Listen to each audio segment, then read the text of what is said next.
Hi, my name is Luke Manning. And I'm Hannah Manning. We are the owners of Manning Family Farms. We bought this property a year and a half ago, and the blueberries were already on the property, so we had decided that since we're young, why not try and be farmers?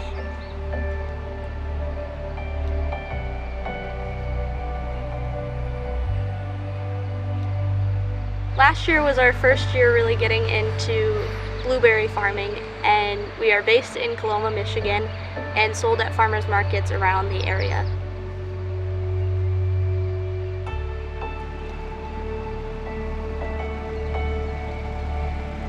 We had a great time connecting with people and really learning what blueberries are all about and the blueberry business, and we look forward to doing it again this year.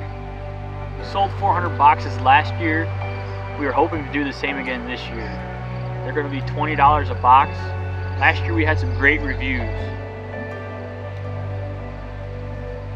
If you're looking for more information, you can find us on Facebook or at one of the local farmers markets.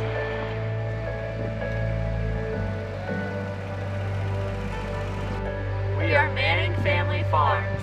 Thank you for watching.